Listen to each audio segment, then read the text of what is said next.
So I think we are all here. So welcome everybody to the fourth annual Ramsden. We're very excited for today. We've got a great group of 7 teams and we are thrilled to kick things off here with an introduction from Dean Rapiccioli, who is the Dean of the Gabelli School of Business. And if she's going to just say a few words and then we'll get underway and Sean will give us all the directions in terms of the logistics for the day. So welcome again, everybody. Good luck. And Donna, over to you. Thank you, Al. I just want to start with a great big thank you first to Al and to the whole team, to Sean and Milton and to everybody at the Foundry for making this happen. This is the 4th Ramsden competition that we're hosting.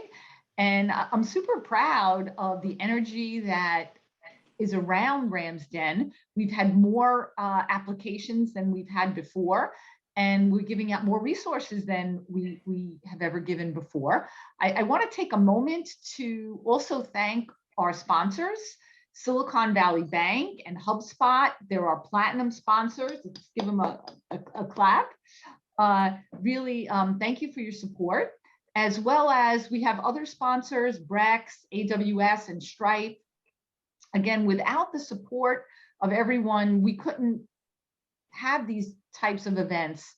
And these types of events really do help our community. They help not only those that are presenting, but those that are here listening, right? To really understand what it takes to launch a new business and to really be successful at it. So, again, I want to wish everybody good luck. You're all winners in my mind. Really great ideas, great concepts. And I want to turn it back over to Al and once again say thank you to everyone. Great. Thank you so much, Donna. Really appreciate the support of you, Gabelli, and everybody in the Fordham community that helps make this happen. So I am going to now turn it over to Sean Johnson, who will be our MC for the day. And Sean, you can explain, I guess, kicking it off in terms about judges introducing themselves and a little bit of background on how Pre-VC is going to work today for the People's Choice Award. Absolutely. Thanks, Al. So hello, everybody. Good morning, and thanks for tuning in to our 4th annual Ramsden competition. I hope you're ready to have some fun. As mentioned, I'm Sean Johnson, the Associate Director of the Fordham Foundry, and your MC for today. So I do want to give you the opportunity to hear some of these pitches, get inspired, and also play a role into who wins, which we'll talk about in just a second. But before we get into that, I'd like to take the time to introduce our judges, who we've got a distinguished panel with a wealth of experience, and to give them some space to introduce themselves. Why don't we start with Courtney? Hi, everyone. Very nice to meet you. I'm Courtney Burnaby. Previously worked in marketing at various ad agencies for large brands. In 2019, I built and sold a company in the childcare tech space, and most recently was an expert in residence for marketing at Techstars for their New York program. I'm excited to see everyone's pitches today. Thank you. Fantastic. Now let's go to Angelo. Hi, everybody. I'm Angelo Santanelli. I'm a Fordham and Harvard alum. I am a former tech executive and a venture capitalist, now straddle both academia and being an advisor, a board member, and an angel investor. Cool. John Murphy. Sure. And thanks, everybody. It's great to be here again. And I was able to participate as a judge a few times. My name is John Murphy. I'm the recently retired CFO from Adobe. I'm actually graduated from Fordham's Business School, now Gabelli School of Business. And I'm currently on the board of directors and audit chair for 2 public companies, Pure Storage and LegalZoom, as well as 2 pre-IPO companies. And I'm an investor in a few exciting startups. So I'm very excited to hear the pitches today. Fantastic. Jason. Hey everyone, awesome to be here. My name is Jason Leader. I work at Google. I've been there over 10 years. I help lead our VC and startup partnerships team based in New York City. We help startups figure out how to gain access to Google, people, products, services, product development, partnerships. Yeah, I'm really excited to see what you all have to pitch today. So looking forward to it. Thank you. And on to our final judge, Georgianne. Hi, everyone. Thank you so much for having me, Sean. I think this is my second time participating and supporting as a judge for Fordham. I'm the CEO and founder of GSD Solutions. We're a business development agency that specializes in virtual event production. So been doing that for a while. I'm also on the board of the New York Tech Alliance, as well as just like an active member in the New York tech and entrepreneurship community. So I'm super excited to see these pitches and be a part of this competition. Fantastic. Okay, so with that being said, let's get a little overview of the agenda and what we've got to cover today. So as you just heard, we've got a welcome speech from our Dean of the Gabelli School of Business. We just covered an introduction of our judges. I'm going to get into what Pre-VC is in just a second, but then following that, we also will hear from our first wave of companies where the judges can ask questions. We've got a couple of networking breaks for you, but our first one will be coming following that, and then our final companies presenting, and then moving into yet another networking break where we'll give you the opportunity to utilize the Pre-VC app to vote on who you want the People's Choice Award to be, which is sponsored by SVB. Now, at the conclusion of that, you'll hear who won, and we'll wrap up. So what is Pre-VC? So Pre-VC is a crowd app that allows anyone to become an investor. And what you'll do is you'll vote for the 7 companies that we've got presented today and decide who you think is most worthy of winning money. That's real money. So we've got capital allocated to the People's Choice Award, which is solely in the hands of the audience today. So in order to do this voting and do this investing, you'll need to follow 4 key steps. So we've got a QR code that's up right now. Please take out your phones and scan that QR code.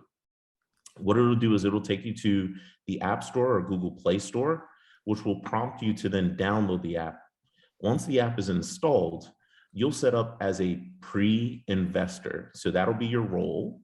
And then the event code that you'll utilize is 9769, which is associated to the event we have here today. From there, you'll be able to cast your votes, invest your dollars, and we'll see at the conclusion of the pitches who is the People's Choice Award winner.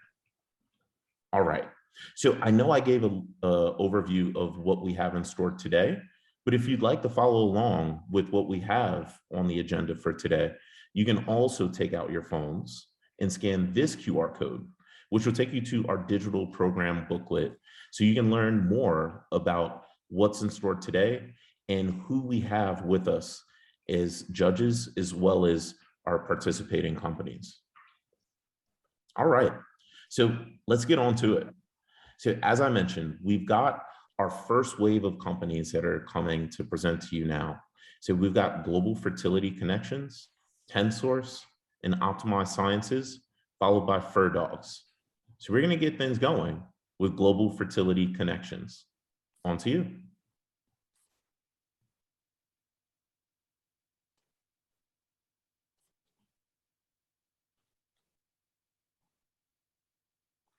Good morning, everyone, and thank you for joining. So Sean, should I just get started, or will you start a timer? Or No, right on you. Oh, amazing. So I'm Alma Gordon. I am the CEO and co-founder of Global Fertility Connections, where we help people have babies. I'm excited to tell you about how we do this, how we help intended parents, and how we generate revenue doing it. But I want everyone to take a few seconds. Think about a person, a thing, an achievement that you love and wouldn't give up for anything in the world, means the most to you. And imagine them gone in a matter of seconds. And you take a year, 3 years, 7 years, 10 years, wanting nothing more than to have this person, this thing, this achievement in your life. I mean, someone you would borrow money for, take out loans for, take out a second mortgage for your home for. And not only do you feel hopeless that this is not ever going to happen for you, but it seems like everyone around you has so many of these people in their life, so many of these achievements, and it seems so easy for them. This is a glimmer of what it feels like to go through an infertility journey. And all of us know at least one person that has gone through it or is currently going through it. And if you're not sure, now you know me. Our team has all experienced the infertility journey in one form or fashion, whether it's egg freezing, egg donation, surrogacy, IVF. We're located around the world to help others go through and navigate their infertility journey. But not only are we helping, we've all been there. It's so common that over 186 million individuals are living around the world with infertility. And some of us may understand IVF or heard of IVF, but did you know that it continues to grow?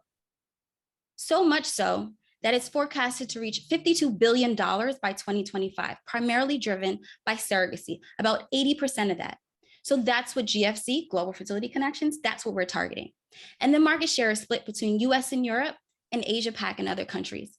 So we're targeting intended parents, that's what we call in the business, anyone trying to have and build a family in the US, France, Germany, and Australia, which makes up about 240,000 households, spending an aggregate of about $24.6 billion by 2025. And we've already talked about how expensive it is. So the household income is on an average $150,000. Typically working professionals that are well educated at a time in their life where having a family is most important, about 35 years of age and over. Our target is intended parents who seek surrogacy. They're stressed, sometimes uninformed, not sure of what to embark ahead of them, or overwhelmed because this journey seems so long.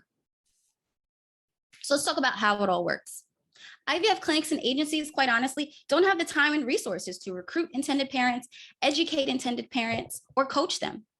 IVF clinics, they're busy treating surrogates and treating patients. Surrogacy and egg donor agencies, they're busy recruiting surrogates and egg donors and making sure that they can get the medical and legal clearance to match with intended parents. So here's what we do. We work with IVF clinics, doctors, agencies to better serve intended parents. We do the consultations. We understand what their needs are, their financial parameters, any multi-language needs or capabilities, and we collect all that demographic data, information, and needs so that we can refer them to the best suited clinics and agencies for them. And we understand how much this costs for intended parents because we've all been there. So we collect our fees from the IVF clinics and surrogacy agencies. After all, we're doing all this work for them. And when you think about competition, yeah, sometimes you might have surrogacy agencies and clinics that have in-house concierge services, or intended parents, they might attend workshops or conferences to get information or online sites. But what these are missing is the handheld guidance. They might not have the experience specifically with surrogacy and egg donation, the 24/7 availability and multi-language capabilities of a global team like ours, or non-exclusive, unbiased recommendations. And more so, FDA specimen shipping expertise, which is important now more than ever, because during COVID, people may not be able to travel, but eggs, embryo, and sperm can. And typically IVF clinics outsource this responsibility. So our go-to-market strategy is to drive awareness of our services, trial of our services, so that we can gain referrals. And we've already gained traction, reaching about $100,000 in year one, averaging about 5 cases per month, which range between $2,000 and $5,000 in gross revenue per case. One full-time consultant will bring in $300,000 per year. And we have 1 full-time consultant and 2 part-time planned for next year to reach $600,000. And with funding, we can increase the number of consultants, enhance our data management system for more efficient collection and storage of our data, and kick off our marketing initiatives. So let's partner to make babies. Thank you. All right, fantastic. So thanks for that presentation, Alma. Let's hear from the judges. Courtney, if you'd like to go first. Sure, thank you so much. That was great, and a space that I've done some work in recently. I have a question for you around, I mean, your numbers and your trajectory is great, and I can see how that growth can happen very quickly, and it's obviously a need that's in the market. How do you plan? You have a dual-sided marketplace, right? You have that kind of day-to-day customer who is the problem you're solving, and you're solving it for them. But when it comes to the clinics, can you speak a little bit about the problem that you identified there, and also how you plan to build trust, or how you've built trust with clinics so far, and how you see that growing over the next couple of years? Yeah, so we've already started with a network of partners, which include IVF clinics. And we did some preliminary research where we asked them what their challenges were. And some of our team actually previously worked in clinics, some of the clinics with the highest success rates. So we understood that they just didn't have the resources or expertise. And as a marketer, a background in marketing, the marketing was a huge challenge for some of these IVF clinics. And the biggest challenge, not only for IVF clinics and surrogacy agencies, is finding intended parents that are best suited for the services that they offer. Every clinic is not well-versed in egg donation. Every clinic is not well-versed in what's called third-party surrogacy. And so they were struggling, and they're spending hours of time on consultations, whether it's Zoom or in person, for intended parents or clients to then leave and then choose another clinic services. So that's the big opportunity that we saw that existed that we can solve for them. That's great. Aligns with what I've dealt with in the past too. So yeah, great. Awesome. Jason, do you want to take the next question? Sure. I'm an awesome energy, great presentation, really great hook to bring us all into it. A couple of questions in terms of talk more about competitive advantage and how you build a true go-to-market. I want to understand that a bit better. I feel like I want to deep dive more there. Yeah. So the competition is it's a little truncated because you may have options of conferences. There's conferences like Men Having Babies, or you may have not-for-profit organizations like Resolve, which is the largest national fertility association, and they help others as well. They provide support groups. But what happens is sometimes these conferences, organizations, is a pay to play, right? Which is quite common in marketing. So what's happening is what's being offered to intended parents that are really just looking for services that are best suited for them are limited to this pool of those that could afford enough money to travel to Brussels or travel from other countries to New York to show up and be there. And then the other challenge is that the marketing dollars, they spend so much time, as you can imagine, with clinics in particular, on the resources for ensuring that they're getting the great success rates. So ensuring that their lab is intact, that the coordinators and embryologists and andrologists are staffed up. So they don't have the marketing expertise to be able to invest in reaching those intended parents that best need their services. And then another challenge that we found was the multi-language capabilities. So having our global team, not only who've all been there, right, even whether it's through surrogacy or IVF, they speak the other languages. And we found that with intended parents, and I speak French as well. And I find that when I'm going through my journey, which I'm currently on, speaking to someone who's been through it, right? Not just someone who's a nurse who's worked with who understands, they then become our biggest advocates, which is how we've been able to develop a further referral system and actually pick up some organic PR so far with some pickup in some media outlets. So we've got time for one more question. Georgianne.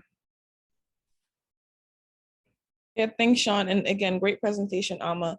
So my question comes in, where do you talked about the vision as for the business growing, but how do you think you could maintain hiring that kind of staff, right? As the company grows, right now the leadership team is really handling a lot of those items. Are you going to be strategically continuing to hire people that have been through the experience? So just talk about that longevity and keeping the experience the same as you guys grow into a larger company. Yeah, so you nailed it, right? With a startup, it's like octopus arms, right? Everyone's doing a little bit of everything. So my business partner and co-founder, she actually manages the consultations right now, and I manage primarily the business.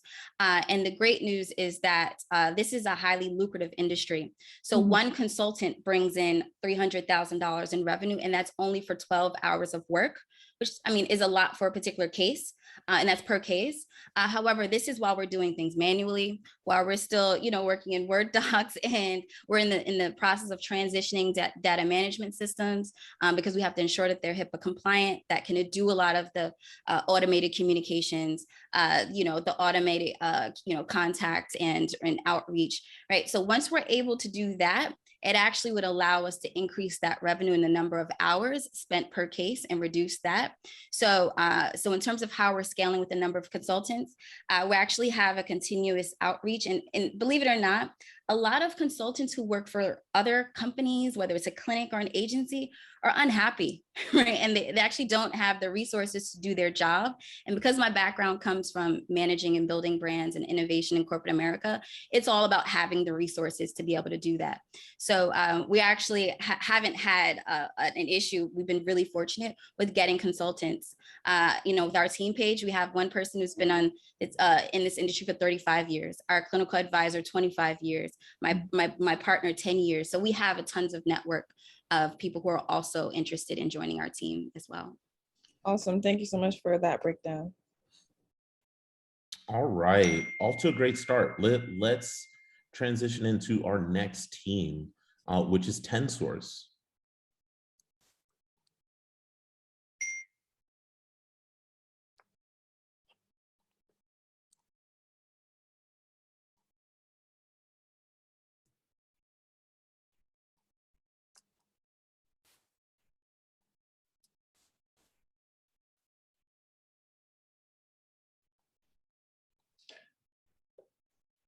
Hey guys, hello everyone. Victoria, are you unmuted? Hi. All right, let's get started.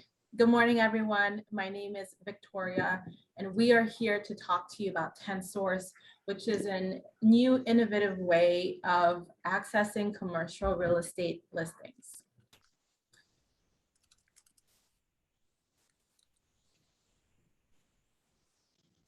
I'm here today with TenSource co-founder Alexander Baumol. Excuse me. I'm here with Alexander Baumol, a commercial real estate broker and also an NYU grad, who met our co-founder Sufyan also at Cinven, which is a commercial real estate firm, where they developed the idea for TenSource. Along with myself, I have a career in corporate real estate, finance and development. And lastly, our team member, James Brown, who is our technical expert and also our godfather of code. Currently, commercial real estate listings data is hidden behind an expensive paywall. This means that only commercial real estate professionals, AKA brokers, have access to the information. And this works for some businesses, particularly large ones, but for small businesses, they find themselves in a bind. They're not looking for big enough deals for a retail or office to actually interest brokers in wanting to work with them. And so it really hurts that they can't actually search for listings on their own. And so our mission is to democratize access to commercial real estate listing data. And that means large companies, small companies, brokers, and lay people alike. Everyone needs to be able to access this data. And in the process, we aim to disrupt an industry that is currently suffering under a monopoly. And that monopoly is CoStar. They are really a textbook example of why monopolies tend to be frowned upon. They charge exorbitant prices, so $500 per month, and they're typically the first or second highest operational cost for commercial real estate firms. And also without competition, they rolled out a subpar product on a regular basis. And lastly, they actually abuse their customers, or so it seems. And this is just a small snippet of what you'll find online of people complaining about CoStar. But the one I really want to point out is the pay up or don't do business, because that shows you, that's indicative of why they're able to maintain their monopoly. And it's because they have the data that is necessary for people to do their jobs. And so they have to pay up. And so what have they done with this data advantage to date? They have annual revenue of $634 million and a $35 billion market cap. That said, those are big numbers, of course, but we think they're operating in the old paradigm of doing business, where they erect walls, wall off their data, and really restrict their user base. And while this might sound counterintuitive, we want to go to the new paradigm, like Google, Spotify, and we think we can actually grow the pie and increase revenue by offering a fully free product. And that's by offering products that are tangential to the actual property listing database, and also selling access to the increased user base that you're going to get with a free product. In 2014, we launched TenSource solely as a tenant requirement marketplace. That means landlords and brokers, they came to us looking for prospective tenants to fill their available spaces. About 2 years ago, we realized that we could use that tenant requirement information to incentivize landlords and brokers to send us all of their listing data. And so we now have upwards of 1,000 active tenant requirements in New York City, and it's working. So we currently have 92% of the data volume as CoStar has in New York City. We display listing information in a completely unique way. No other commercial real estate firm does this. They all kind of, when they show you listings, they just kind of disorganized results in a seemingly random order. We actually have a ranking algorithm where the best results are displayed first, meaning the most relevant results for your search will rise to the top, making it really a much better user experience. It's easy to imagine how this works. Just imagine Googling something, and if the results were random, you'd probably never find the web page you're actually looking for. The other problem that every commercial listing platform has is empty data points. So you don't know what the asking rent is. You don't know the ceiling heights. You don't know the condition of the space. And so you have to email someone every single time to find out anything about the space.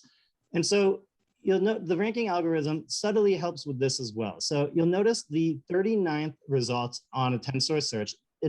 We have 3 missing pieces of data, but I happen to know that if they gave us that information, those 3 missing pieces, that listing would actually jump up to be the second result and be much more likely to be clicked on and viewed and be on the first tour for a business. And so this is a really powerful incentive to get landlords giving us, filling in the data points for each listing. So our current business model is a database of tenants in the market. We charge users $99 per month for unlimited access to this data. This data is ancillary to the listing service, and we don't believe it's going to create any friction to the listing side. We currently have paying customers from 44 commercial real estate firms in New York City. We will also introduce additional revenue sources, such as boosted listings to help landlords market their properties, a recommendation engine of services such as lawyers, architects, tenant brokers, etc. And lastly, we're going to explore fintech applications for this data. Great. We're going to have to leave it there, but thank you both. Appreciate it. Thank you. Very good. All right, so let's hear from the judges. So why don't we start off with Angelo? Yeah, thank you. Thanks for that presentation and all. I guess one of the questions that I have here is again around go-to-market strategy. You have an entrenched competitor, and it sounds like even though they may not be doing very well, they have a lot of the business. So what are the switching costs involved, and how do you go to market and remove an entrenched competitor? So in terms of going to new markets, we've actually beta tested in 2 markets just to make sure that we can get, because this is a 2-sided marketplace, so it's always a chicken and egg question. And luckily in every market, you have landlords and you have a community of people who actually put their names on signs, phone numbers, and email addresses that have access to a good amount of information. So we're able to go into a market and get a base of property listings and tenant requirements to start the entire cycle going. That said, in terms of our projections on going to new markets, it's about $400,000 to enter a new market, and the market becomes cash flow positive. Obviously, this is population dependent, between 9 and 12 months after getting there. Great. All right, so the next question we'll give to John Murphy. Great, thanks for the presentation. I think what I find unique is just the volunteer nature of the data that you're collecting once you can make the partnership. How do you keep it current to make sure that the value proposition that you have for your subscribers is really there and that they don't feel that the data gets stale? Absolutely. Removing data is almost more important than adding data. And we're constantly going through, we have systems where people can flag bad information. So that's always nice when you have the community helping with it. A nice aspect of the ranking algorithm is as information gets older, if it hasn't been confirmed available, it slowly moves further and further down. So we're really incentivizing them to come back and update their information so that they can remain relevant. And it doesn't hurt us as much if we have an old listing that's the 400th result in a list of 400, because no one will ever get there. That said, we do have a cutoff date where if they won't confirm it available, we just get rid of it right away. Courtney, do you want to take the next question? Sure. How do you tackle, I live in a big building. Avalon is the big brand, right? How do you tackle kind of those in the smaller realm of the real estate market, but those that are really impactful when it comes to looking at growth for them and helping them? Because I do think what you're building will, eventually get to the point where you're really helping the small players to get to compete against some of the big players. So, so how are we helping the smaller businesses or the larger businesses? Sorry. The smaller businesses, because just by sheer numbers, they're going to have a lot less information and data to play with versus the big ones, right? I'm sorry, I'm not sure I understand. So the smaller businesses seeking space won't have as much. Okay, so they're not going to have as many property listings to look through. Exactly. So the that can take them. Okay. Yeah. Yep. So what we found actually is that there's currently a change going on in commercial real estate, and we saw it with WeWork. And granted, WeWork not fully up in flames, but they've had their struggles. But there has been a move towards building pre-built individual suites, and so there actually is a lot of small space built information for everywhere ranging from C-class to A-class buildings. I've seen major landlord groups doing this. Durst recently has released a Durst Ready product where they specifically have 2,000, 1,000 square feet and entire floors where they break it into small pieces. And just in general, when we look at the numbers, a small business that does a search, they actually get oftentimes more information because it's just, there's so many landlords in New York, but really everywhere. And just, you notice the major ones, the 200,000 square feet, the 50,000 square foot floor plates, but there is a ton of data for them to look through. Great. Jason, the last question is yours. Sure. Yeah, so I want to understand a bit more about where you're at in terms of the product, and has it, how much has it been in the hands of customers yet? And I think you were getting to that in the deck, but we didn't get there. So I'd like to understand that a bit more. So, so the tenant requirement marketplace is what we've had since 2014. We are currently in the very early stages of beta testing the property listing platform. So yes, customers have seen it. It's free, so I'm not sure customer is the is the proper word. That said, sure. The initial response has been really great. I don't know if anyone here has ever had to do a search for commercial real estate, but to see relevant results at the top, normally you get a list of like 300 properties that might work for you, and you're just going to have to email so many people, slog through and figure it out. Just the fact the first 5 to 10 results say, actually make sense for them. They're just like, oh, this is like, it's a breath of fresh air is what we've heard. So we're really encouraged by that. You become more of a workflow tool than necessarily just a search engine for properties. I think it's where you're headed, right? It sounds like it. Yes. Cool. Awesome. Thank you. Cool. All right. So thank you, 10 Source. We're going to move on to our next company. So if Optimized Sciences wants to start their presentation, the floor is yours.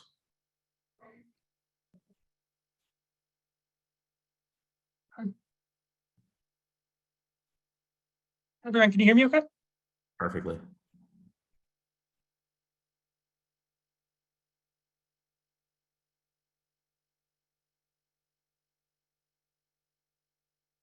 you hear me okay? Yep.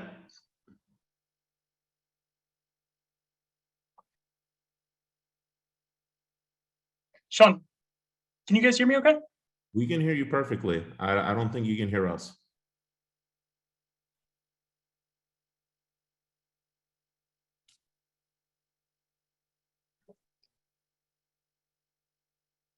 Great. Thanks so much, everyone. And thank you for joining us virtually today.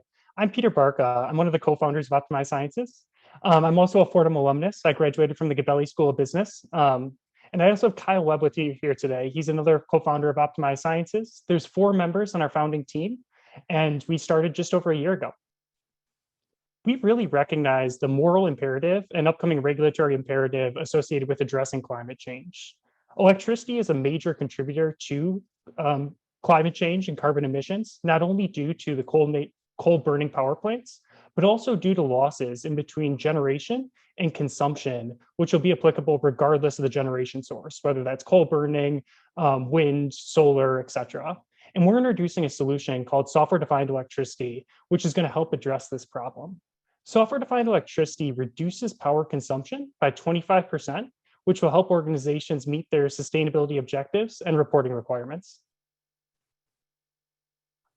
Provide a little overview on what software-defined electricity is. It's an AI-based power correction technology. You can see the picture on the right-hand side here, and it's that blue box there. It's going to connect to an electrical panel, and it's going to be measuring electricity extremely precisely, over 150 million times per second.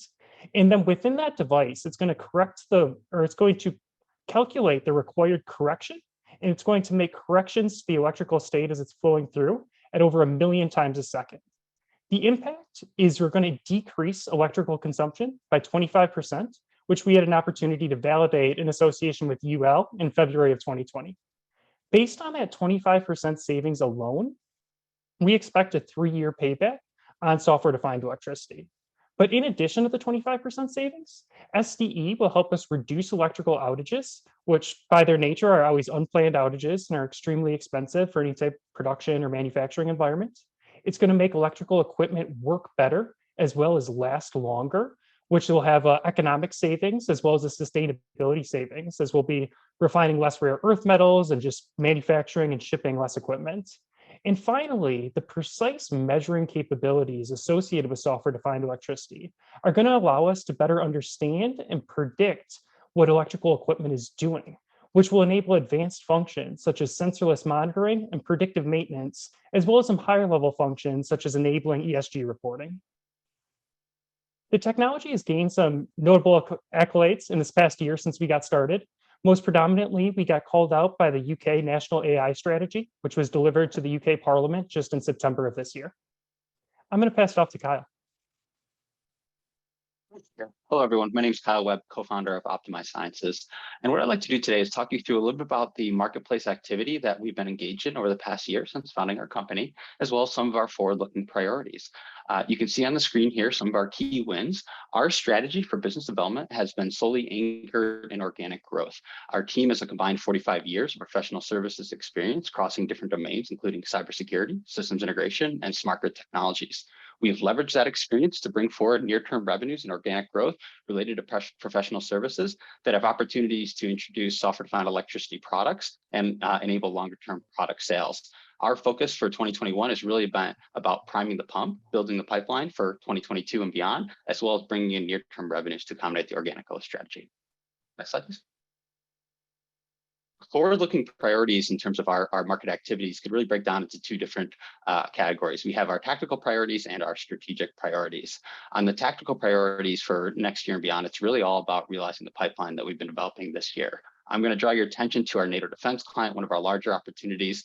We have a verbal commit for a project kickoff in Q1 for 1.6 million that we intend to execute with excellence over the course of the year. And we've already been asked to model a longer term and larger deployments across real estate. Our goal is to continue to foster and develop these big opportunities, looking at a potentially $50 million or greater opportunity with multiple milestones over multiple years to do a full SDE deployment. We have approached our business development strategy for developing core accounts in a similar fashion. I don't have time to go through all of these today, but as you can see on the screen, with each and every one of the opportunities in front of you, a very similar approach. There's near-term opportunities to help the organic growth related to professional services and piloting, as well as a longer-term tail for large product positioning and growth within SDE. While I have a few more seconds, I will just draw your attention to one key one, mobile EV charging product development. We're tailoring SDE into a mobile EV charging solution, and we're being compensated in both finance and equity for this deal, something that we're carrying out next year. Just one of many of the very exciting things. I know we're about time, so I'm going to go ahead and stop here and open up for questions. Okay. Jason, why don't we come back to you for the first question? Sure. Super interesting. Thanks, guys. So is this purely commercial or is it residential? I know there's a few other residential type competitors out there, so I wanted to hear from you on that, and then just how this potentially competes with other types of technology that's out there right now. Here's some background. Kyle, do you want to take that one? Yeah, absolutely. So it looks like we're getting some reverb. Yeah. Peter, I that? think you're signed on. You're signed on with 2 devices, so that might cause the feedback. While you're working through that, so several confusion. Let me try to field that question. So in terms of market competition, right now we're focused on the industrial and commercial space, where there's 3-phase powers where we get the biggest bang for our buck impact. So we're targeting enterprise accounts and not focused on the residential market. There is opportunity to develop software-defined electricity into the residential marketplace, into end products, as well as upstream to generation, transmission, and distribution. But today, the disruption that it causes power quality issues is what we're fixing, which is where the 25% comes from. It's induced by loads. So we're focused on industrial loads that really cause that.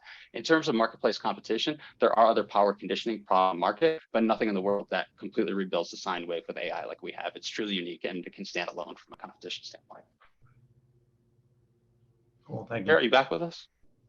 Yeah, sorry, I was losing audio for a little bit, but can you hear me okay now? We can hear you fine. Yep. Great, sorry about that. Let's give the next question to Angelo. Yeah, thank you.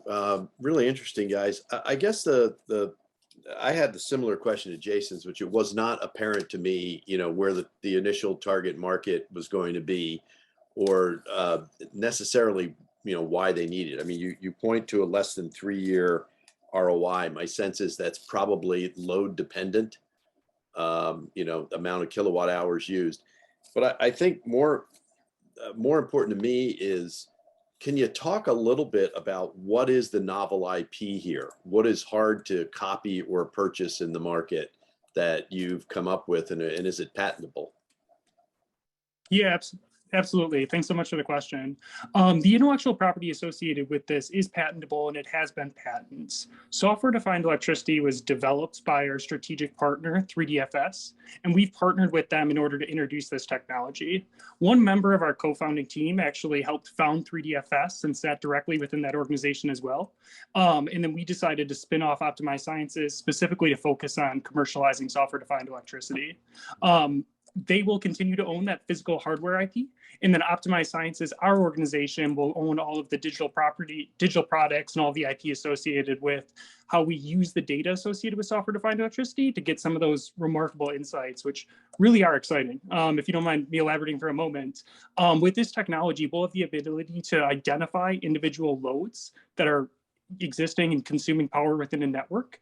And we'll have such precise capabilities to understand how those loads are drawing power that we can actually identify as they change their function. So that's going to enable some of the advanced monitoring functions, such as sensorless monitoring, where right now in a manufacturing environment, you'd need monitors on all your equipment. Here we can actually enable the monitoring through the way that it draws power.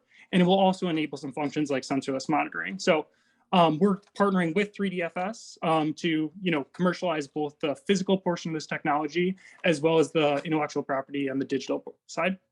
Sure. Thank you. John, you'll get our last question. Sure. I'm curious as to how you're getting your pipeline leads. Are you dependent upon 3DFS, or are you generating through people that are interested in what you've been able to define as your unique capability? Yeah, no, that's a great question, and I can speak to that. Our team has, 45 years of professional service experience. Myself personally, I've worked in the power utilities industry for the past 15 years. I've helped lead some of the largest smart grid projects in North America in professional services capacities. It's through our private network. We are well connected at different organizations, within utilities, with industrial organizations. We tapped on the shoulder of the people we worked with in professional services that were frankly our friends and family network and the strongest people we knew to join us. And through we have not exhausted our direct connections yet. And once we get we have other plans we'd like to try to grow, but we still have some runway to go and have been doing organic business development just through relationships for big accounts. Great. Thank you, Optimized Sciences. So we are going into our last company before the break, which is Fur Dogs.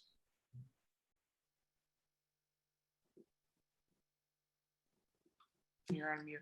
I have to share the screen first. Oh, okay. I need I can't share my screen.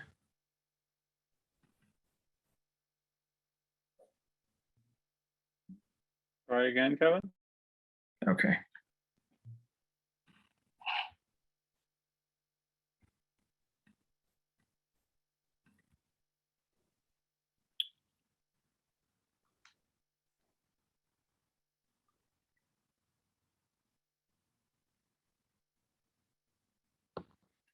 Okay.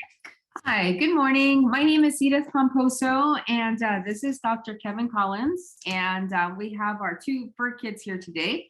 This one is Mojo and Cookie, and together we own Fur Dogs Only Grooming and Training Academy. And Kevin will present the rest of the presentation. Yeah, so my name's Dr. Kevin Collins, and I'm a master's student at Gabelli in the Strategic Marketing Communications program. So I just want to tell you a little bit about Fur Dogs. We started Fur Dogs earlier this year. It's a 15-year-old business.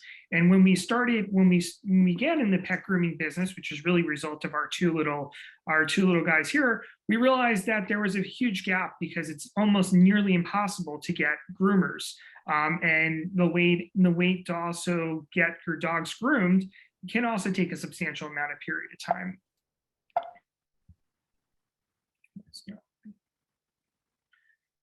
Okay, so in terms of our attraction in the market, we know that every dog needs about a haircut every 6 to 8 weeks.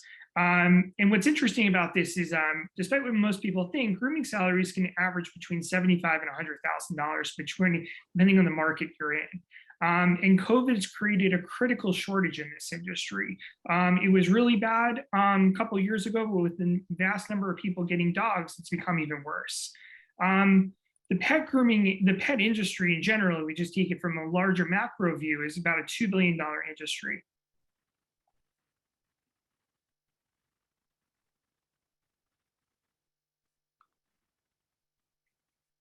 So in terms of when we analyze the problem, there's three different issues here. There's a market gap because there's 45,000 groomers that are lacking in this industry. So what we did was, when we started, we realized that we needed to put a program in place to create sort of a minor league system. We graduated our first student a couple months ago. In terms of customers, we know that this problem is not just isolated to the Florida market, which is what we're in right now, but that it's a problem throughout the United States. And right now, approximately 63.4 million Americans, over 50% of the population, own dogs. Millennials are more likely to have kids now than they are more likely to have fur kids rather than actual people. And we know that in terms of this industry, that a significant number of families have dogs as well. So our solution. We believe that it's four-pronged approach. If we're gonna be sustainable in the 21st century, if anybody's gonna be sustainable in this industry, we need to create better training programs. In creating better training programs, there's going to be a cost savings because then you're not in danger of going under as soon as your groomers leave you. We believe our target audience in terms of the people we're reaching out to that would be interested in this would be non-college going high school students or high school graduates between the ages of 18 and 25. And what makes it different is that we'll create an innovative curriculum.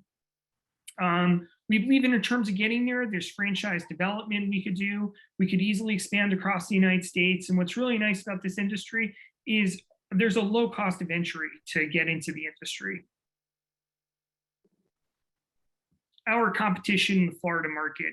There's a few different places that are available that offer grooming services, but one of the problems is they don't actually graduate people. So graduating 20 or 30 people per year is not really helping the industry, nor is it helping business owners who direly need groomers. So our community impact, really believe that this will have a huge impact on the community. We'll be providing high quality vocational education. We believe it should be an Ivy League model. You should be able to get an Ivy League vocational education just like you're able to get an Ivy League college education. This is creating 21st job training and very high paying jobs. There's ability to create public and private partnerships with the local municipalities. And what makes us uniquely situated is Edith and I have 35 years of experience in the field of education prior to entering this field. So finally, in terms of our business model, there's 4 different ways that we can collect money. Student self-pay, tuition reimbursement from economic development funds from county, state, and federal level. Also a fee for job placement services with prospective employers. And there's easily scalability of this into California and Midwest or even Northeast and the South. And that's it. Thank you. All right. Thanks, Mojo and Cookie, as well as the rest of you. Why don't we get started with our judges Q&A, and we'll lead off with Georgianne. Yeah, thank you guys so much for that presentation. I actually have two questions. The first one is, what happens if a dog, goes ungroomed, right? Like, can their owner just fix it? So that's the first question. And the second one is related to, you said the programs in Florida, they don't graduate people. Why don't they graduate people? So that's my two questions. Yeah, sure. So what happens if a dog doesn't get groomed? I mean, their hair gets extremely long. It can impact their skin and other health problems as too, depending on whether you have a small little dog like this, which are probably the most common. They're multi-pose, or to your bigger dogs, like a big doodle, which I just compare to like a big teddy bear walking around, those 60, 70 pound things walking around. And they also get sinus infections too, because the hair can also get in their face. Sorry, he doesn't like me touching him there. Secondly, why did the other schools not graduate? They're not run by educators. Their belief is if we can just get 20, 30 people in and have, a year-long curriculum, we'll get more people out. Really believe in this audience. We've worked with vocational students before in our 35 years in K-22 education, that this has to be a 6-month program. These people our students don't have long attention spans. They're not going to put out 4 years of potential earnings. In fact, what would be attractive to them to come into this field is the fact that in higher socioeconomic environments, I'd say middle to upper middle class, you can easily make $75,000 to $100,000 depending on how much you want to work.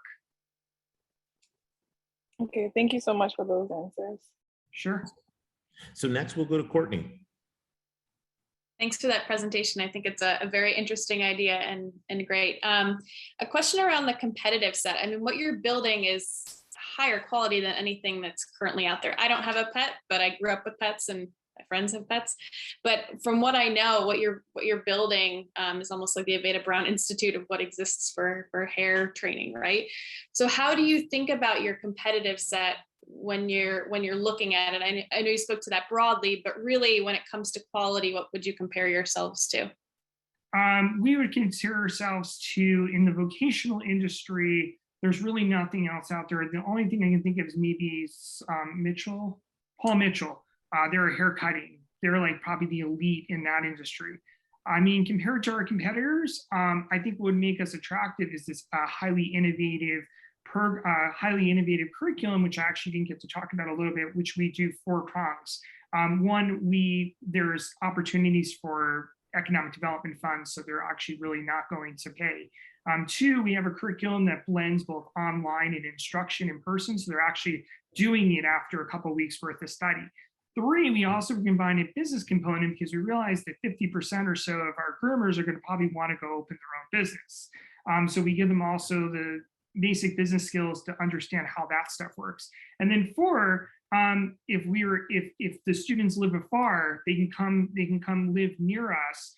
We'll get an apartment building and create sort of a residential life experience like you would at a 4-year college. And why we know that's important is because the more you're engaged, the more likely you are to finish. And I may add too, I don't think that there's a space out there in the market like us.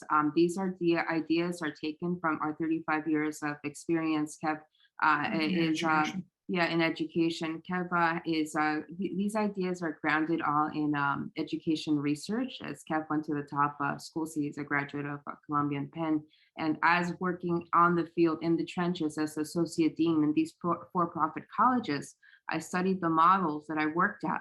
And so we incorporated these concepts between his educational research and my years of associate deans and school principal. And we've examined the schools nationwide, and there's not a program like this. Great, thank you.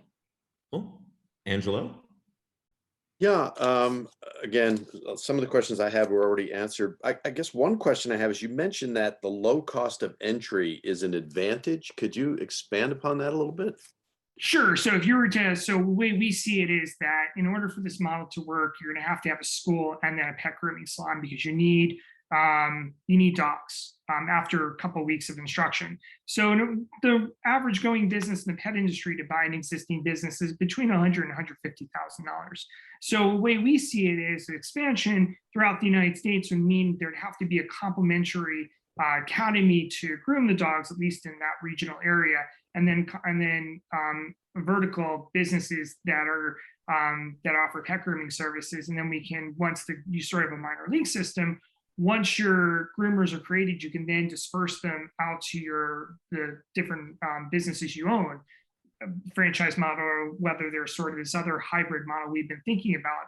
The most important thing about it is now, if you lose someone, if you lose a groomer, we lost a groomer over the summer, it's nearly impossible to replace them. And it's not even because they're not properly trained. Most groomers never go through any kind of training, formal training, but it's just finding anybody. And that has really nothing to do with the COVID job market. That's probably pre-existing to that. It's that 45,000 groomer shortage that we really want to address on more of a macro scale. Okay, but I guess I'm still confused on who's the low cost of entry for. Is it a low cost for anyone to enter this market? Well, it'd be a low cost of entry so it's a low cost entry. So two ways: low cost of entry for students to enter the industry. We're looking at charging about $6,000 for the curriculum for the 6 months, and then low cost of entry too, in order to buy vertical businesses. Okay.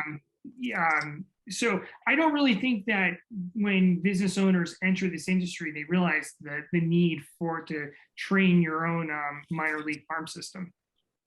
Okay, got it. Thank you. Sure. All right, so we'll leave it there. And thank you to our first wave of presenters, as well as our judges. This was quite a great experience, but we're actually going to transition into another experience, which is a brief networking break. So what we'll do is we're going to put all of the audience in the breakout rooms to have some interesting conversations. So while we're doing that, we're also going to allow the judges to kind of catch their breath and understand what's going on before we get into the next wave of our presentations. So before we let you go, I want to highlight the PreVC app yet again, because again, this puts the power in your hands to decide who is going to win our People's Choice Award of $2,000. So 4 easy steps. Here's the QR code yet again. Please take out your phones and scan it. It'll take you to the Google Play or the App Store for you to download the app. And then once you do, you'll sign up as a pre-investor using the event code 9769. All right. If you already got it on your phone, we'll open up the breakout rooms and we'll see you back in 15. In the meantime, I just wanted to share a few moments with you about the Foundry, if I could. Hard as it is to believe, in the fall of 2022, we will be celebrating the 10th anniversary of the Fordham Foundry. So hard to believe we've been around that long, but we're excited about that. And we've got a whole series of events that are planned. So please stay tuned. There'll be things starting in October of next year and continuing all throughout the 22-23 academic year. As many of you know, the Foundry is Fordham's hub for innovation and entrepreneurship. We attract students and alumni and help them use creative problem-solving techniques and critical thinking skills to solve business and social issues for the 21st century. We help students and alumni learn, connect, launch, and grow their businesses, and you're seeing an example of that today. We provide a collaborative working environment. We have offices both on the Rose Hill campus as well as the Lincoln Center campus. So there is some space for students and alumni who do want to come and have a base of operations to work. And more importantly, we've got connectivity with the New York City startup ecosystem. So that's really key because New York, as many of you probably do know, is probably the second largest startup community in the world, and it's vibrant. There's things going on all the time. And so what we really want to do is kind of help students and alumni and anybody affiliated with Fordham connect into that environment. Just a few quick stats for you. This is our 4th annual Ramsden competition. Over the course of the years, we've awarded over $150,000 in prize money to student and alumni-run businesses to help them accelerate their growth. As you'll see when we get to the awards portion, We are a bit prejudiced in the Ramsden. That is, we try to really kind of overweight the first place prize. This year it'll be $27,000, and the reason for that is we really want to give a substantial amount of money, the prize money, to the winner, so that it really kind of helps them be able to launch their business. In the spring, we'll be holding our 6th annual pitch challenge. We've had over 400 student-run companies pitch their ideas to us, to nearly 100 volunteer judges over the years. So the breadth of the pitch challenge, I like to call that one, sort of an inch deep and a mile wide, and I like to call Ramsden an inch wide and a mile deep. So we've really kind of dug in and really kind of carved out 2 separate tracks for the competition program. So we draw from all across the university, all 7 or 8 schools, depending on how you do your counting. But anybody from PCS to the Graduate School of Social Work, to Fordham College, Rose Hill, Lincoln Center, Gabelli. We've even had folks from the School of Religion pitch in the pitch challenge. So it really is, bringing home the statement that everybody is an entrepreneur. We've awarded over $90,000 in prize money to help get these ideas off the ground. And last year we started our first inter-school competition with Manhattan College called Battle of the Bronx. And we awarded top 4 prizes along with the Dean of the Business School at Manhattan. And we really are going to continue with that again this year and look forward to that. And that's kind of the best of Fordham and the best of Manhattan coming together. Lots of fun and lots of creative ideas there as well. And then finally, for those of you who may not be aware, we have an angel investment fund that is sponsored by the Gabelli School that has $100,000 of committed capital in it. We have students that volunteer as venture capital fellows, and they're out there sourcing investment opportunities, presenting them to a professional investment committee. And I'm pleased to say that we have made 1 investment and are on the cusp of making our 2nd. We structure these investments as convertible notes, and we really kind of take a board seat and try to help these businesses really connect their, get their concept further down the track, and as well as having them experience what we consider to be a very real venture capital environment, and being able to hold these companies accountable, and at the same time trying to help them progress. And then finally, our weekly roundtable discussions attract students on any kind of diverse and timely topics. We talk about AI, crypto, blockchain. We've talked about the cannabis business. We've talked about basic marketing techniques, how to do customer discovery. We have guest speakers. Alumni come back and share their stories of struggles and successes. So to the extent that any of you would like to do that, if you want to get in touch with Sean Johnson, and so you can reach him and all of us by just emailing us at foundry@fordham.edu. We'd be happy to have you come and share your story. I know that Angelo Santanelli has been a part of that, and he's found that to be a great experience, and we'd love to encourage that with others as well. If you'd like to learn more about the community, please go to our website, fordhamfoundry.org, and join our mailing list there if you haven't already. And if you'd like to be part of our 10th anniversary planning celebration, please reach out to Lauren Sweeney at foundry@fordham.edu, and we'd love to help you be a member of the planning committee and make our celebration of our 10 years something that's meaningful to the entire Fordham community. So with that being said, I'm going to turn this back over to Sean so we can get on with the second half of the program and the voting and hear from 3 more great companies. Thank you. All right, welcome back.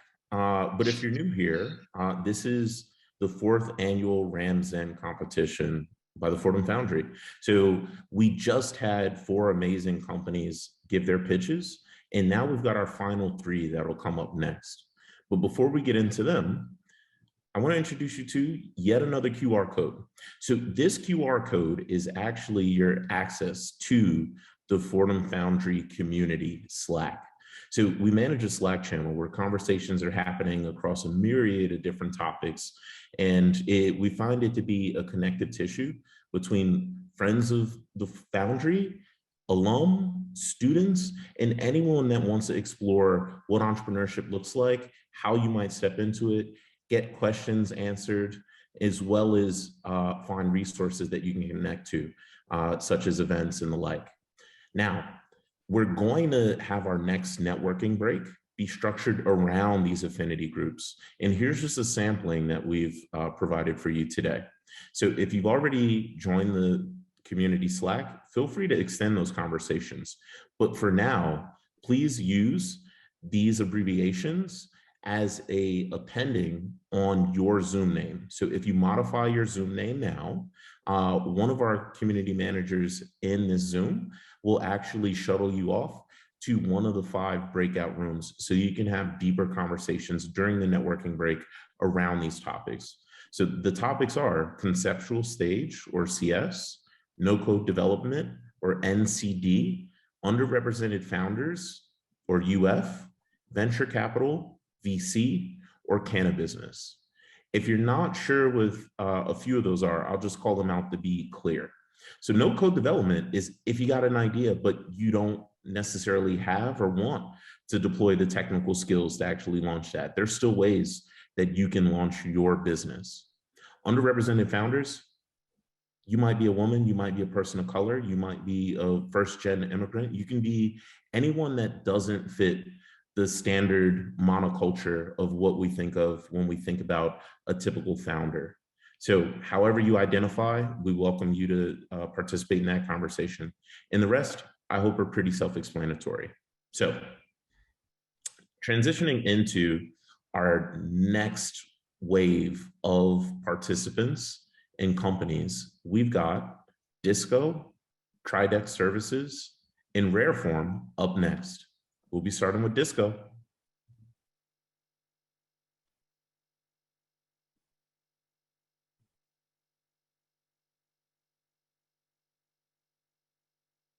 Hi, everyone.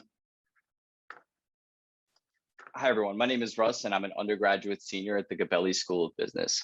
My business partner, Hunter, and I, we used to run a clothing brand. Hunter was the creative director behind the branding and design, and I ran everything business related. Together, we accumulated a wealth of knowledge and experience after running this brand for over 6 years. At one point, we began working with various influencers to promote our brand. YouTubers, Instagram celebrities, TikTokers, you name it. We realized that many of them also wanted to get into selling merchandise to their fans like we did, but they had no idea where or how to start. We realized that influencers and creators struggle to navigate custom merchandise, and there's no extensive solution to help. After all, they have some of the largest followings, and so many influencers are missing out on a huge monetary opportunity. So in June of this year, we rebranded and we began offering end-to-end custom apparel services specifically for creators and influencers, helping them with offline monetization and to connect with their audiences. We help creators figure out their space in custom apparel. We consult our creators from step A to Z, leading them through merchandise designing, the details of production, and all the way into order fulfillment and everything in between. Our services are prestige and quote unquote concierge. So our team has industry experience in apparel design, and we hold one of the largest product offerings for our client to choose from. The market is extremely oversaturated with crappy underwear quality merchandise, and we've all had enough. We're the first solution for creators who seek a more bespoke and quality product. In addition, we offer very unique custom apparel decoration services. So to our clients, we say, you dream it and we can bring it to life. So why do we choose to focus on working with creators, and why now? Well, it's a relatively new space that has a lot more room for growth. There are always new influencers, new trends, and new innovations in this digital media world, and creators are always looking for ways to monetize. One of our recent clients, Side Talk, is a New York City sidewalk interview show that posts their wild and hilarious street interviews on social media. They wanted to make quality merchandise to sell to their fans, but they had no idea how to begin. We helped them create an apparel design that would sell, and together we decided that champion brand hoodies for their merchandise would represent their brand best. Today, Side Talk uses our custom apparel solutions to support their successful new revenue stream, and merchandise helped them grow massively. Our business model is also unique. We don't invest tons of capital into machinery, labor, or fulfillment centers. We outsource our work to local small businesses across the United States. We love working with small businesses because it keeps dollars in the local economy and promotes local decision-making and entrepreneurship, which we're so passionate about. Working with small businesses is also strategic to a point. It helps us decrease our costs and increases efficiency in production. Also, shipping is one of the most harmful industries on the environment, and by reducing shipping distance, we greatly reduce emissions. There are currently over 50 million creators, influencers, curators, bloggers in this creator economy, And in the next 5 years, this space is projected to grow to be worth almost $123 billion. Although there's currently no other business focused on helping creators navigate this merch space, the existing competitive landscape in custom apparel is very incomplete. We've compared our alignment with other players, and we lead the industry in product offerings, as well as essential add-ons like consultation, graphic design, and shipping fulfillment. With our competition, in most cases, you'll never get to speak to a real person. Instead, we work with the influencers and can serve as a merch team. We're proud to say that our attention to quality is above industry standard, and our unique business model allows us to generate the most competitive pricing, timing, and we can focus on sustainable practice while doing so, ensuring that we are the best solution for an influencer's merchandising needs. Since we rebranded in June of this year, we've reached over $150,000 in revenue. We've made and shipped thousands of units of clothing across the United States. And with over 100 custom apparel orders in total, our average order value is $1,566. We've also found that an astonishing 73% of our customers came back to order more apparel with us. And because there's already a large number of creators and a rapidly increasing serviceable market, we expect business and revenue growth to be extremely scalable. We found that a large percentage of our growth can be attributed to inexpensive marketing like word of mouth through happy clients and through social media engagement. So we're looking for funding to help build our future. In early 2022, we eye expansion into Canada following a recent increase in demand.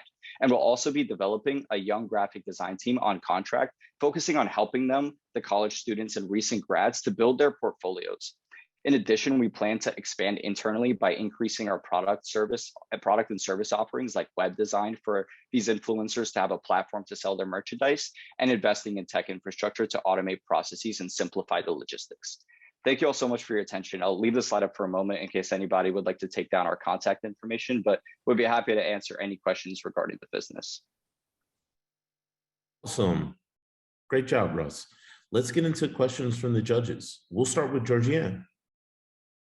Thank you so much, Russell, for that presentation. And I also got my start in like business doing like a clothing line, t-shirt brand. So it definitely runs close to home. I do understand a lot about that industry. So my question is, I might have missed this when do you guys drop ship to the customers, or are you, because it sounded like you were sending like the packages of the items to your client and then they mail it out, but do you drop ship directly to the customer? We do both. The business, so far, when we first started over the summer, we kind of cast a wide out net and for lack of a better comparison, tried to see what kind of fish we would catch.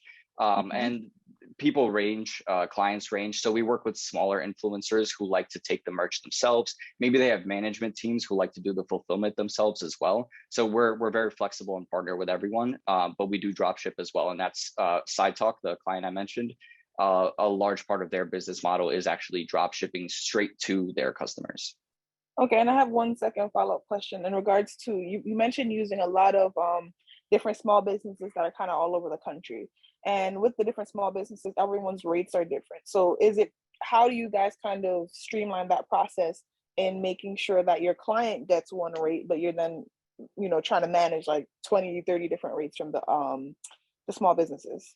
Yeah, that's a very good question. So we build our network around competitive pricing. And the way we do that is when we reach out to these shops and garment providers around the United States, we acquire contract pricing that's not available to any other retail customers. So we're able to get those printing prices for a standard low price and then upcharge, and that's kind of where we make our profit. What's cool about that is it's not available to the average retail customer, and that's what kind of gives us that competitive edge. Awesome. Thank you so much, Russell. Thank you. Courtney? Yeah, thanks so much, Russell. It was really interesting. How do you plan? You talk a lot about quality, and I understand why that's so important and how it's important as you scale. How do you plan to keep that quality? And then a second question to that is around the growth opportunity in supporting these influencers that you spoke to, which I do think is a need that's out there. But are you planning to build a tech platform for that that then also monitors that quality? So if you could speak to quality, scalability, and growth, that would be great. Sure. I'll answer your first question about the quality first. So when we choose these shops that we work with, we kind of build really good relationships with them and make sure that they uphold pretty strict quality standards, just because we're servicing a very large market, and that market also provides content for another very large market. So we need to make sure that the quality is meets industry standards. So the way we do that is by working in a small team, we're able to kind of spread out and manage certain shops and certain products in those shops. So like, let's say we'll have a specific customer like Side Talk working out of a shop in New Jersey. It's very easy for us to manage their products specifically working from the shops in New Jersey, because they're not spread out all across the United States. So we kind of work on a case-by-case basis, and we know what shop is working on which project, and that's kind of how we make sure that the quality is going to stay consistent throughout all of the process. And then in terms of scaling and growing, I'm sorry, could you repeat the second part of your second question?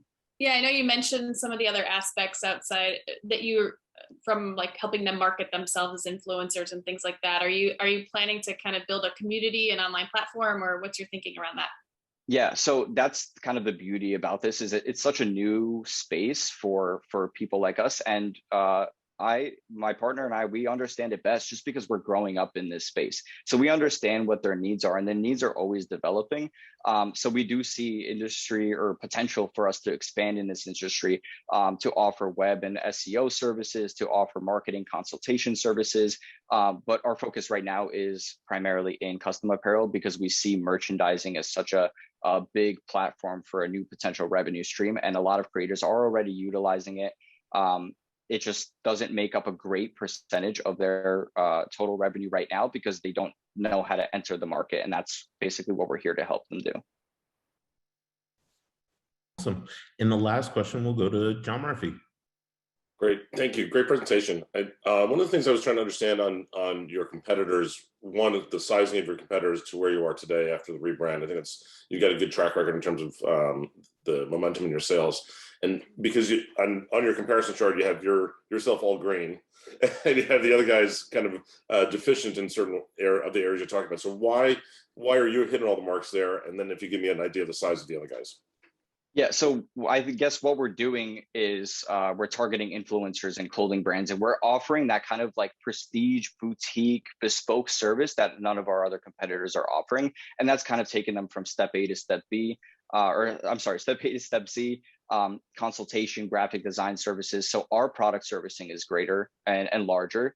So we do offer different products. Like if you were to go to a company like Custom Ink, you wouldn't be able to maybe necessarily print a special embroidery or a reflective ink on maybe a Columbia jacket. And that's something that we're able to offer. That's something that brings value to our business. And obviously, these businesses are a lot bigger and they've been around. They have much bigger marketing dollars to spend. But I think that they are trying to kind of plug holes in their own little market segment. And we kind of found this new untapped space, which is this influencer space and creator space. And there's a general need for this in this space, because they're always looking for opportunities to monetize. And it's kind of like a space where we can dominate, just because we know that we can offer those prestige services that our competitors can't. Great. All right. Thank you, Disco.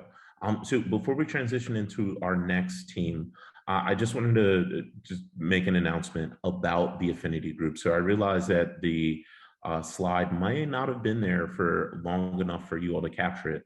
What we're going to do is we're going to put what those definitions as well as the abbreviations in the chat so that you can pick them up and you can change your names appropriately to where you'd like to be.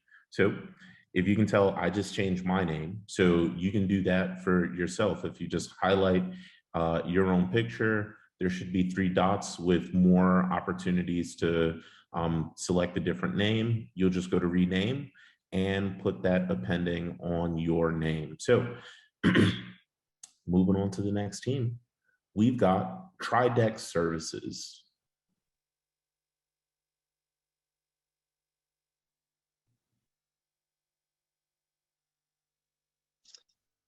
Hey, thank you, Sean. Matt here, confirming good comm, good visual. All clear? Roger. Good afternoon, everyone. Thank you very much for your time and for the opportunity to present. Primary objective that I'd like to accomplish today is that everybody walk away with the understanding of two things: one other, one good. The other is the serious problem we have with carbon emissions due to the result of a phenomenon we like to call stationary and tactical vehicle idling.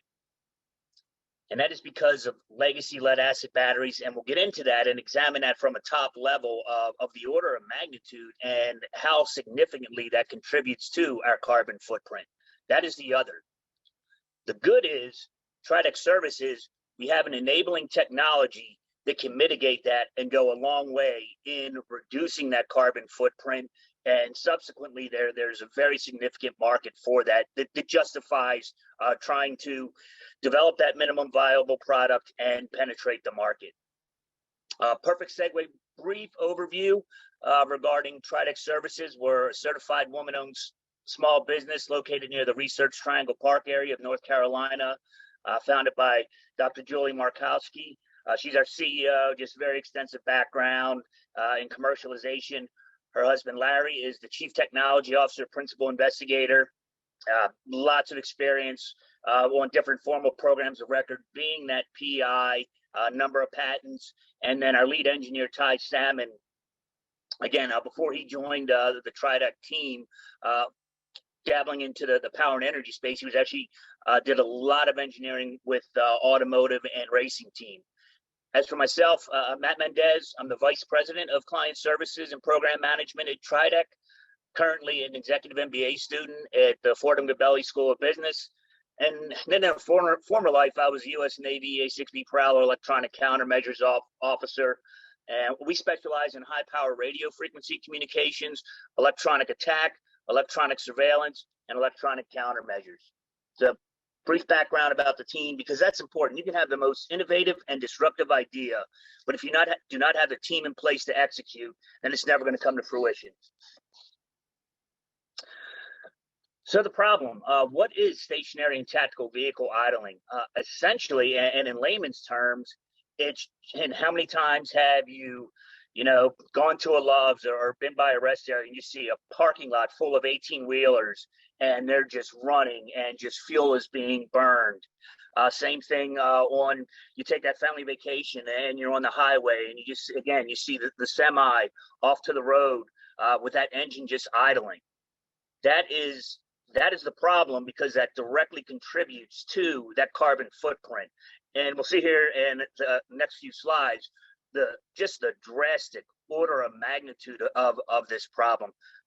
Just for basics, there's 22 pounds of greenhouse gases emitted for every single gallon of fuel consumed. I'll let that sit in for 1 second. 22 pounds for 1 gallon, and then you'll see how the numbers come into play. This has been a known problem, yet it still exists. Why? There's actually even legislation. I'm sure a lot of people are familiar with it, not just in the commercial sector. Pretty much every state is really trying to reduce the carbon footprint, but also a major objective of the Department of Defense. Think of a Humvee, a military tactical vehicle, just burning fuel in the middle of the desert in Afghanistan or Iraq. And interestingly enough, whether it's commercial or military, that root cause, and actually it's a twofold root cause, it's identical. It is lack of power insurance by the user, whether he's a commercial long-haul trucker, whether he's a recreational boater, or whether he's a warfighter in the multi-domain battle space. So that is why they run their vehicles and just waste all that fuel. The second is, and towards your first bullet there, is that legacy lead acid battery technology. For all the New Yorkers here, how many times have you gone out in the morning in a New York winter and tried to turn your car over and you get nothing? And that is because, and it has been reliable, but it's been around a long time. There's a much better solution out there right now to take it from a legacy lead acid to a lithium ion 6T intelligent battery. Much higher energy capacity, much higher energy density, additionally, a much more effective and operational environmental range. The 6T lithium ion batteries have actually internal heaters in them. So the example that I just described of that New York winter, you're not going to encounter. That's the problem. That's the other.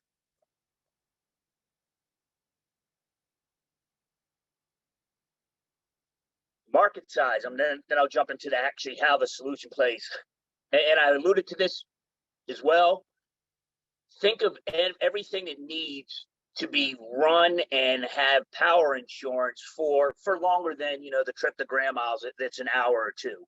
Tactical idling is not an issue in, your smaller vehicles, but recreational boats, long haul trucks, buses, military vehicles, and recreational vehicles there you see your TAM. So just to give you a sense of the market, we're talking 35 million, roughly, vehicles worldwide. It's any of your larger type vehicles that is going to be sitting stationary and idle for a period of time. And at that same time, with the use of legacy lead acid batteries, would just be burning fuel that entire time. Your SAM looking around, approximately 30 million vehicles. And then as far as your service obtainable goes, I'm not going to read out the numbers for you in the interest of time, but as I mentioned earlier on, there's a pretty significant opportunity here from a market penetration potential, as well as doing a lot of good for social change and reducing that carbon footprint on the environment. Okay, Matt, we're going to have to leave it there, but thank you so much. All right, thank you. So we'll open it up to questions, Sean. Yep, let's get into the line of questioning. We will start with Angelo. Thank you. Thanks for joining us today, Matt, and thanks for your service, especially. I appreciate these presentations are always challenging, especially when you've got a time limitation on it. You didn't get much to the product and the go-to-market strategy. Can you just tell me a little bit about, I know who it's for, but I'm not sure what it is and how it works. Gotcha. Yeah, no, and no worries there. And that's what you're looking at now. So this is the value prop that Tridex has developed. We've secured money from non-dilutive funding from U.S. Army Combat Capabilities Command, and essentially we developed that proprietary technology that enables us to communicate with the 6T lithium ion battery in order to reduce vehicle tactical idling, which in turn reduces that carbon footprint. Does that make sense? That does. And who would be the customer for this? Is this a product that do you need legislation in order to get this to become a mandatory install, or is this something you hope to sell to truckers or others?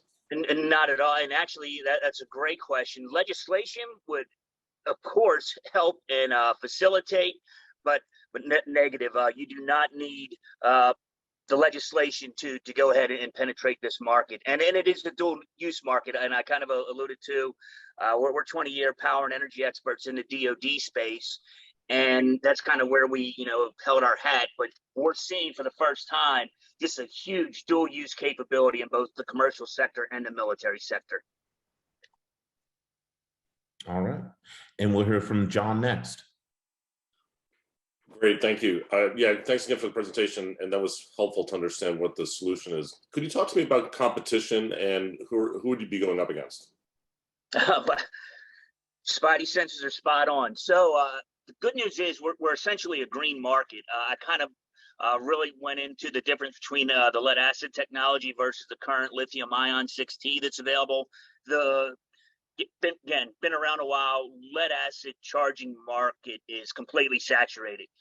The good news is, in Tridex differentiation, what you're asking about the competition is proprietary. We've gotten numerous government contracts, and the key difference between a lead acid battery and an intelligent lithium ion battery is called the CAN, or your controller area network. So basically it allows for real-time monitoring in state of charge, and having all those communications and being able to communicate with the smart battery. You have that power insurance. You know exactly what's going on, and that is a differentiator between, you know, crossing your fingers and hoping your car starts in the morning when it's cold outside with a lead acid battery. So just to follow up then on, so this is dependent upon everybody switching over to a lithium ion 6T battery in their vehicles. Correct. Well, that is ideal. But also the other good news is that our current breadboard validated technology, it is also backwards compatible with legacy lead acid batteries, but that's a limitation of the battery, and you don't know the state of charge, but we do have backwards compatibility with lead acid as well. Got it. And Jason, the last question is yours. Sure. Great to meet you, Matt. Thanks for the presentation. What's the cost on something like this, if you know, to upgrade a single 18-wheeler? And then have you started talking to manufacturers yet, or do you start with manufacturers? Is it like an aftermarket thing? I'm not 100% sure. Yeah, and great question again. Again, just based off our experience with the DoD, we found out they are our first adopters, so they're typically willing to accept that higher margin. Just based off of our experience. So, you know, just rough order of magnitude until we get out there with a minimum viable product, expand and, you know, leveraging economies of scale. Your first, you know, rough order of magnitude here, just, you know, onesies, twosies in an LRIP, low rate of initial production standpoint, probably neighborhood of 15 to 25,000 K per for the DoD. And then we anticipate the commercial market obviously bearing a little bit lower than that, you know, trying to get that down 7,500 to 10K, again, based on economies of scale.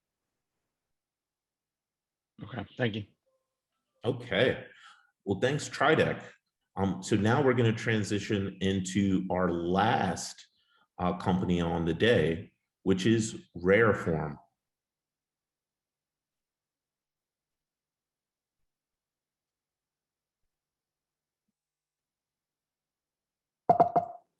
Okay, great. Can everybody see that? Yes, we can. Do you want Jess to be alongside of you too, Hallie? Please, thank you.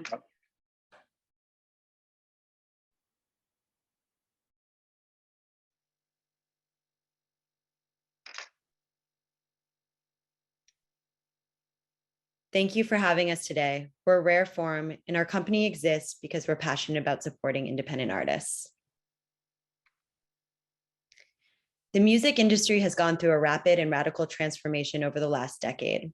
With the rise and fall of CD sales and growth of streaming platforms, tech has moved consumers away from physical formats. Over 70,000 tracks are uploaded to Spotify daily, with paid subscribers ballooning to over 165 million, and revenues hitting over 10 billion in 2020. Tech has brought fans and artists closer together, with millions of songs available through a couple of taps on your keypad. Conversely, this democratization has flooded the music marketplace, making it challenging for artists to stand out. Only the top 2% of artists see success and recognition.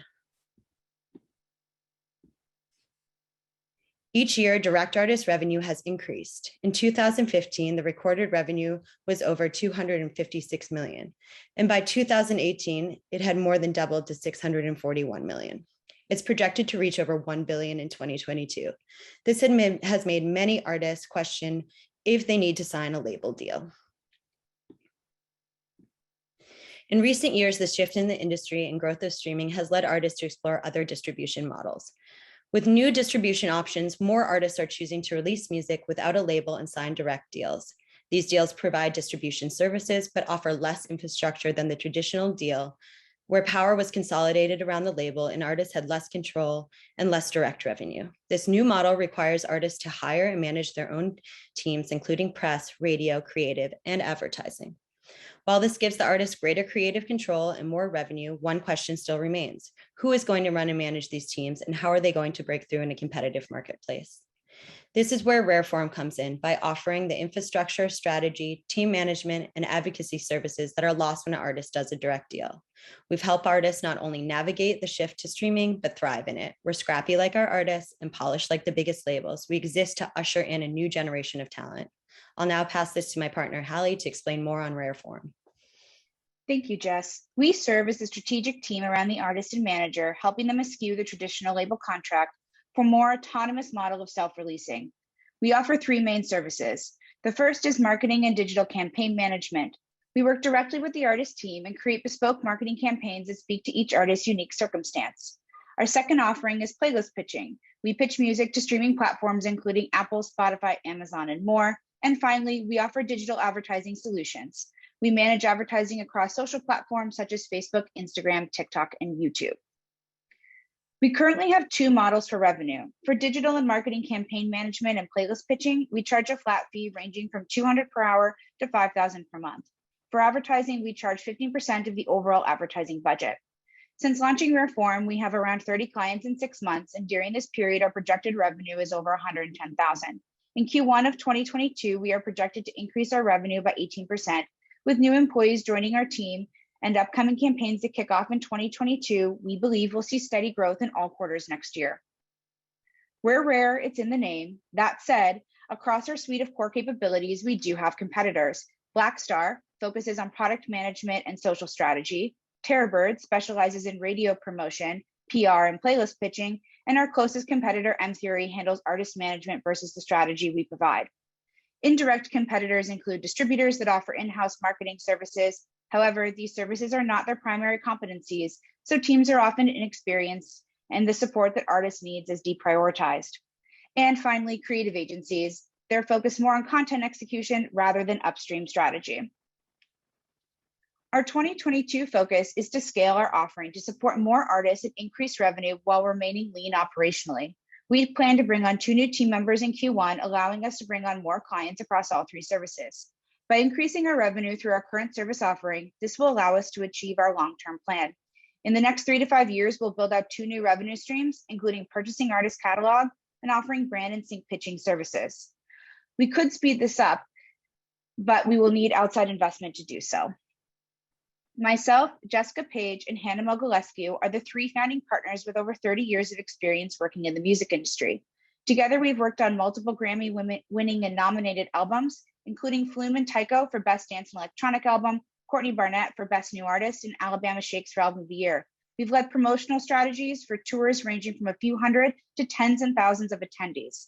Between us, we have 4 platinum records, over 12 gold and platinum singles, and we've developed fantastic relationships with the artists and the experience to understand and create successful album campaigns and long-lasting careers. Thank you, and we'd be happy to answer any questions you may have at this time. Very good. Thanks, Rareform. So the first question is going to go to Courtney. Hi, thank you so much for the presentation. Coming from the creative field, I think it's a really interesting model and a niche that's definitely needed. Just a question around your pricing model. Did you consider at all doing a value-based pricing model? I've seen it work in situations like this when you have a very kind of niche audience that you're working with, and it does seem like you're having some quick growth and there could be some opportunity as you bring on more clients. That's my first question. And then how are you currently getting clients? Is it cold outreach? Is it, people that you're meeting through your network? So I'd love to learn more about that. Sure, I can take this one. So I'll answer your second question first. So the 3 of us have worked at labels, management companies, a number of different businesses within the industry. So initially, we've been reaching into our immediate network. I'm sure many startups have this issue of bandwidth, and so we haven't really tapped into that next rung of our relationships that maybe are that one step removed. And then in the new year, we are planning a press launch to trade publications such as Billboard, Variety, et cetera, where we'll start reaching out to other managers and other companies that are kind of that further rung where we maybe don't have a direct relationship to them, but most of our clients have come from direct relationships and referrals from those direct relationships.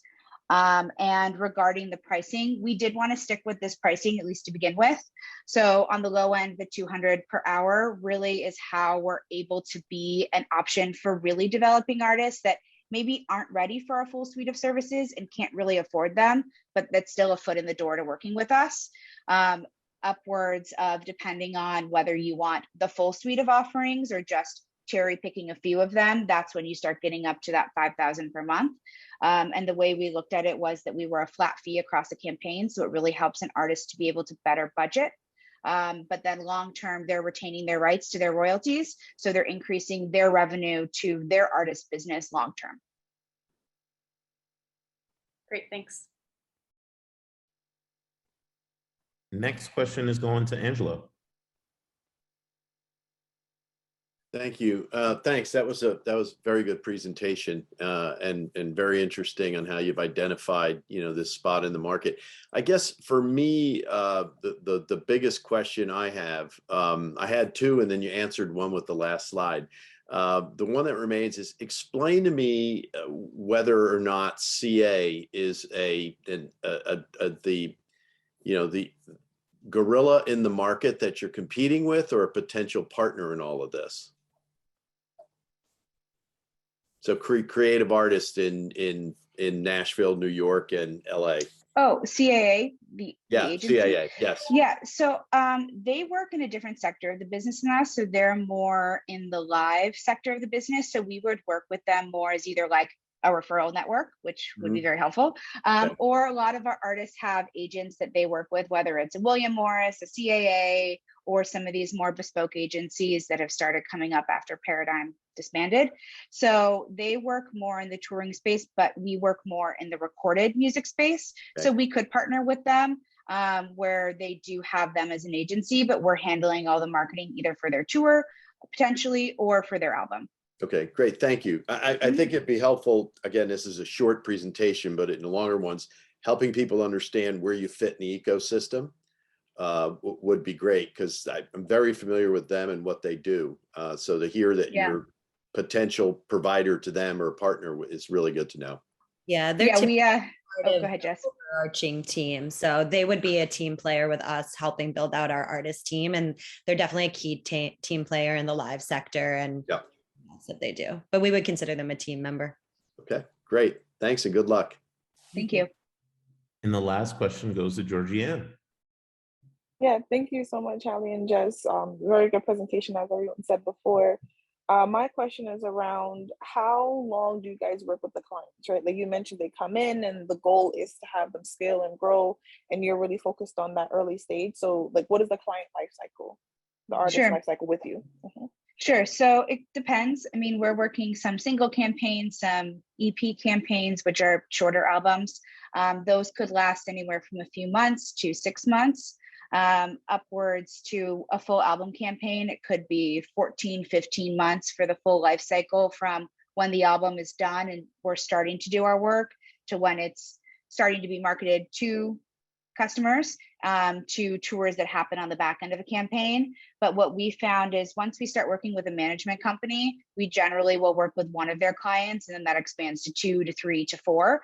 So where the artist may turn over, really the relationships lie with artist managers and artist distribution companies, or those type of relationships, as they have many artists that they're working with and cycling through album campaigns. Go ahead, Jess. We often do an EP that rolls into a full album campaign on the next album. We are really, in the trenches with the managers developing artists. Then we have bigger clients too that do international, global, releases, and we do the US strategy, or we help manage teams in multiple territories to tie the whole thing together. So it really depends on the size of the artist, how they're developing and where they want to go. We're just structure their team and help them build. Awesome. Thank you guys so much for that breakdown. Thank you. Thank you. And thank you all. So that is our 7 companies that are presented today. So thank you so much for all of the entrepreneurs that have taken the time to compete in this. It's really a pleasure to see what it is that you've built and what you are currently building. That being said, the judges surely have their work cut out for them. So we're going to take another 15-minute break to allow the judges to convene and deliberate while we get into a networking session. So Just another overview. So the link to the Slack community is already in the Zoom. Here are the affinity groups that you will be joining. If you haven't already appended the selection that you'd like to be in, we'll just assign you by choice. If you got any trouble with your affinity group, just come back into the main room and we'll get you sorted. Now, I'll make another announcement for the PreVC app if you have not done this. It's the third time, it's the last time. This is the last call to invest your dollars.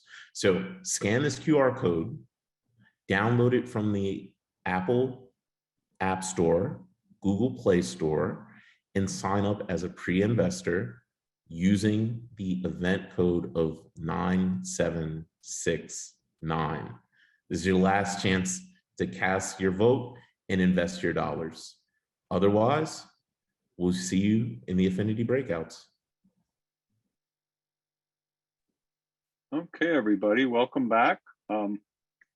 Hopefully the room should be closing and everybody will be rejoining us again in a moment. As Sean said, you really did make the judge's job quite challenging. So there was lots of good debate and discussion, but I think that everybody is comfortable with the difficult decisions that they made.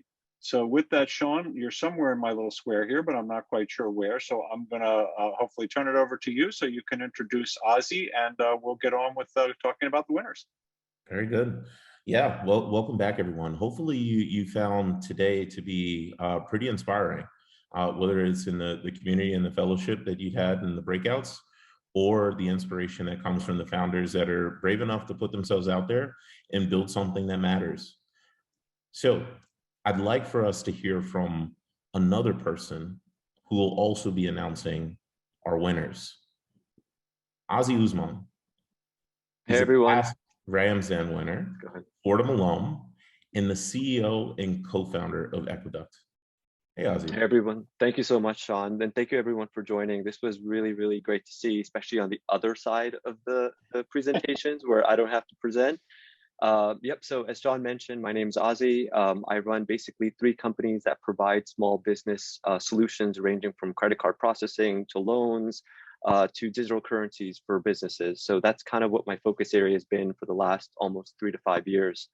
Sean, actually, Al had messaged me and I was really looking forward to just seeing the presentation, but being able to actually provide some feedback was really, really something I was really sort of looking forward to. So I think one is I want to share my Ramsden experience. I think like a lot of the participants here, there was a lot of anxiety coming into this. For some of us, it was the first time we were presenting to a large group in such a way. So one of the benefits of being in Ramsden for me was really going through that process and having folks like Al, Milton, Sean, Lauren really sort of contribute to sort of your collective sense of how do you present this out? How do you get all this stuff that you're doing in a nicely wrapped gift with a bow on top that actually others can understand it and hopefully contribute to it. And I want to thank all of like Al, Milton, Lauren, and Sean for that. I'll do a little quick shout out to them. As far as the journey itself has been, the Foundry's been incredibly helpful since winning the challenge. I think what I've learned is not only did everyone help me during the presentation and creating it and curating it, but they were also incredibly helpful after the fact, from providing clients for the business to help us grow, to helping us really sort of understand how do you actually ask for money? Because it is quite difficult to ask for money or to go out there and present something to say, hey, trust me, I know what I'm doing, and what you put into it will actually have a huge return. So it sort of helped build that confidence to actually do that. The other thing I will say is, being part of the Foundry as a whole has been just an incredibly rewarding experience. And I encourage all of the participants to not just, walk away from this with whatever ends up happening, but really sort of come back and help contribute to the larger community. I think as far as something incredible, I was like, you got to put something incredible down. I think there's a saying that my dad always says. He says, we have a collective responsibility for all of our individual vulnerabilities. And I think what he's trying to say within the context of this particular competition is what you're doing and what you're going to be doing over the next few years with your companies. It's not just about building value for your clients, but you want to share what you're learning through that experience with others. And that for me was really bringing it back to the Foundry and encouraging others who were sort of in my seat last year to help them grow their companies. So I encourage you again to just sort of come back and be part of that overall experience with the Foundry. And I think you'll find that it's a great experience, and it'll really benefit you as an individual as well as your companies. So without taking too much more time, because I know Sean's getting ready to turn on the Oscar music to usher me off the stage. So let's start first with the winners announcements. We're going to first start with the People's Choice. So congratulations in advance. The People's Choice Award goes to Rareform for doing a great job. I think this was all the feedback that we had gotten from everyone. So great job, Rareform. Next, as far as the third place win went to Disco. So congratulations, Disco, great job. I think everyone thought the presentation was great. You guys did a great job. Thank you for that. For the second place, actually ended up going again to Rareform for their presentation and just exactly what they presented. So congratulations for that. And for final or first place, I don't know if there's a drum roll or, you know, there's like stuff shooting out behind me, but congratulations to Global Fertility for doing such a great job. All right, everyone, that's it. That's my spiel. Congratulations, everyone, to the winners. Great job. Just continue doing a great job building your companies. Okay. Well, thank you, Ozzy. I really appreciate it. We appreciate everybody coming, and if any of the companies want to stick around afterwards, we're happy to chat with you about any kind of next steps that you want to you might want to have questions about, or you might want to work with us on. In the meantime, once again, would really like to thank our sponsors, Silicon Valley Bank, Hubspot for startups, and also the Amazon Web Services, Stripe, and Brex, all of whom really are going to make a difference. And we're really going to be working with some of the in-kind awards that they have offered in terms of, in addition to the cash that's been offered. So looking forward to next year, but in the meantime, we're looking forward to the Pitch Challenge in the spring. So please join us. It's probably going to be end of March, beginning of April. If you join our mailing list, you'll find out the exact details, but please stay up to date with the Foundry, and please plan on joining us next year for our 10-year anniversary celebration. Thanks again, everyone. Have a great afternoon. Thanks for coming, and see you later.